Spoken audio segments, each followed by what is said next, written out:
Hello, everyone. Welcome to Texas Insider TV's On the Horizon. I'm Jim Cardle. Thanks for joining us today.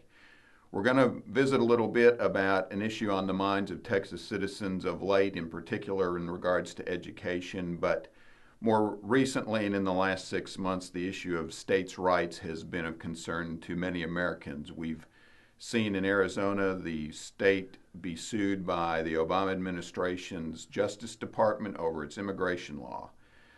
3 to 6 months ago, many Texans were aware of the clean air standards and the federal government declining to continue their permission of Texas in setting its own clean air standards, in particular in the city of Houston and on the Gulf Coast.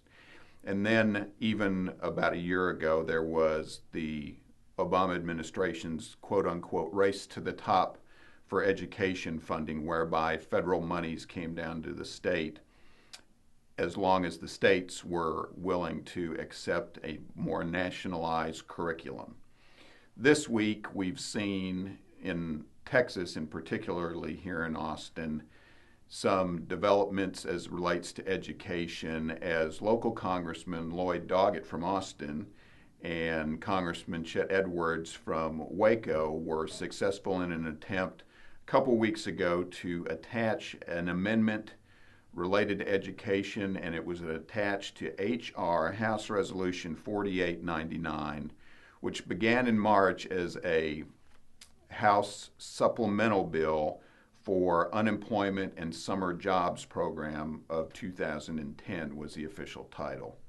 The bill passed the House back in March, went over to the Senate where it became what's referred to in D.C. commonly as a Christmas tree, where ornaments in the form of amendments are added in order to entice members to their vote, some willingly, some more for fear of not wanting to answer questions back in the district should they vote against something that may benefit their district. The initial price tag on this summer jobs and war supplemental bill was in the neighborhood of $10 billion. When it went to the Senate, it quickly grew to $54 billion and change, and then was sent back over to the House where it ballooned to well over $100 billion.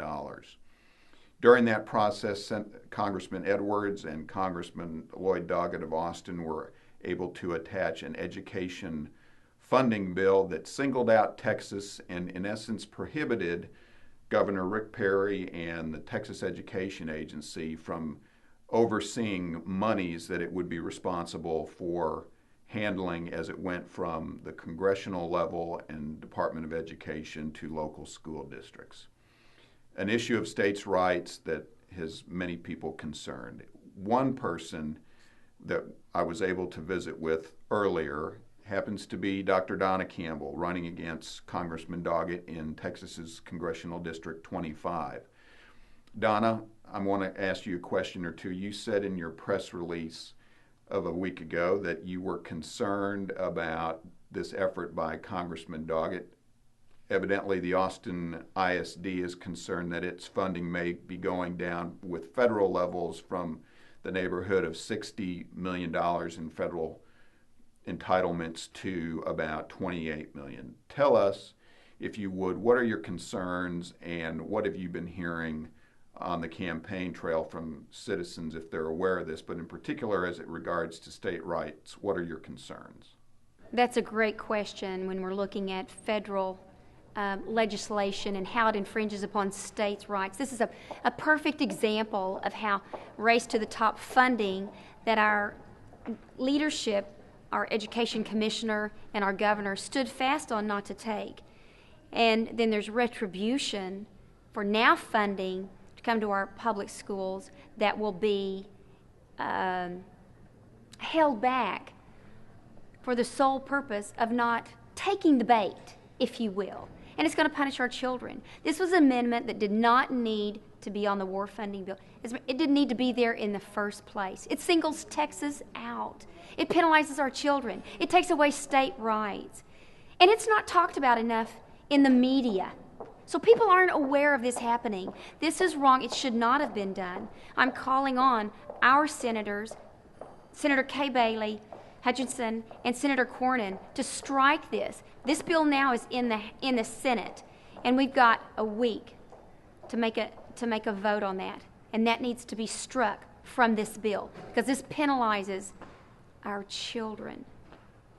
While Dr. Campbell mentioned briefly the political retributions for Texas and perhaps Governor Perry, there's been virtually none to little mention in the mainstream press, although briefly in an editorial last week, the Fort Worth Star-Telegram did characterize Congressman Doggett's actions as perhaps nothing more than an effort to embarrass Perry because he refused to take the race to the top money a year ago. And it's also interesting, just last week, State Senator Florence Shapiro of Plano, who happens to be chairman of the Senate Education Committee, sent the congressman a letter which begins saying, "It was with utter shock and amazement that I witnessed your involvement in brazen action." So it's on the minds of leaders across the state, candidates, and we know even citizens.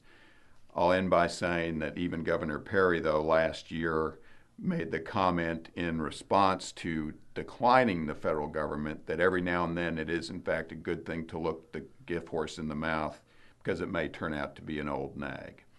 So join us again soon for On the Horizon.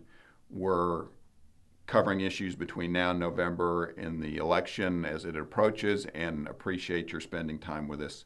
I'm Jim Cardle for Texas Insider and On the Horizon. Thanks for joining us.